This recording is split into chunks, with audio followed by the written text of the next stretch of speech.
All right, guys, this video is for all of the nice guys out there, and this is coming from a reformed nice guy. So I promise it's coming from the heart. It's coming from a place of empathy. But if you are struggling socially, professionally, romantically, I want to give you one thing to work on that completely changed the game for me. Look, I know there's a lot of advice for nice guys. I've made a ton of mistakes. You know, when I first transitioned from nice guy, I swung the pendulum way too far to the other side and just became kind of a dick. And then I had a whole new, slew of problems. But this one thing I think can make a huge difference in your nice guy life. And really quick, before I jump in, I want to say thank you to all of you that have been supporting the channel. It truly means a lot. Thank you so much. We've got like 400 subs in the last 30 days. The channel is actually starting to gain some real traction now. So if you haven't liked or subscribed any of these videos, but you've been watching, please do so. I appreciate it. It helps a lot.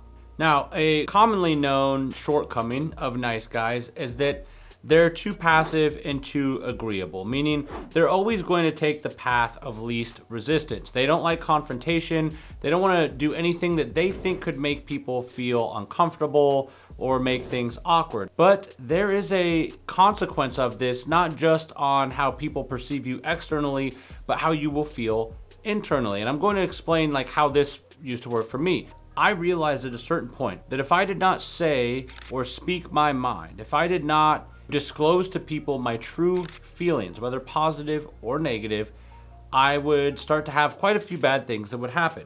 The first thing is that I would become resentful. So if this was a person that I had an issue with and I was avoiding, calling them out on the thing, well, then I would just start feeling resent towards that person. Like if I couldn't address the conflict with them and make things right and, clear the air, then I would just start to develop these really nasty, bitter feelings towards them with time. And then the other things that would happen is I would start to feel self-loathing and really I would start to feel regret. So if I didn't address an issue with someone, I would start to hate myself as well and I would regret not saying anything. But this also worked out the same in romantic situations too. So if I had a woman that I had strong feelings for or that I was attracted to, or even if I just saw a girl at the bar or out when I was going around town running errands and I saw a girl and I thought she was attractive and I didn't act on it, I didn't speak my mind, I didn't open with her and try to at least initiate a conversation, same thing. I would feel bitterness inside towards myself, self-loathing, regret. And so here's what would happen. It would turn into this negative feedback loop. So I would start to hate myself. I would start to feel bitter towards others. I would be full of regret. And so then what was happening is that I had all of these people that I felt bitter towards because I had never actually told them the truth about the different ways they had wronged me or the different things they had done that hurt my feelings. So I'm feeling bitter towards everybody. And I'm also feeling bitter about myself because I know that I'm being kind of a bitch and I'm not speaking my mind.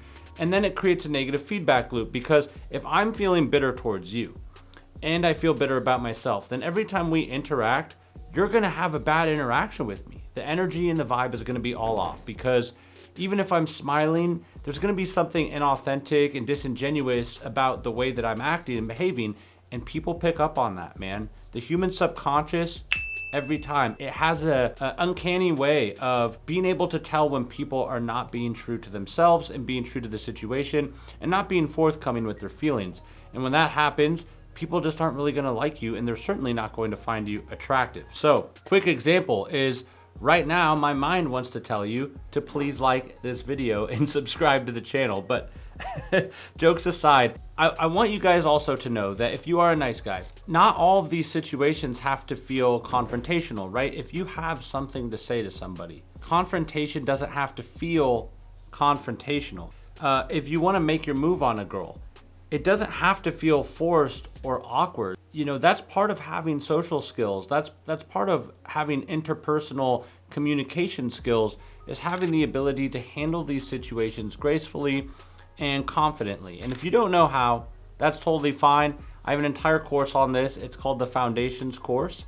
You can find that at theharlowmethod.com and linked in the description below. But in general, if you are struggling with being a nice guy, if you just fix this one thing, if you just start speaking your mind when you feel like you should, if you just start telling people the truth about your feelings, positive or negative, you will feel more confident about yourself. You will feel less bitter towards everyone around you, and therefore your interactions with everyone will improve, and now you will be on a positive feedback loop instead of a negative feedback loop. All right, guys, that about wraps up. I have one other video that you should check out if you're struggling with nice guy syndrome.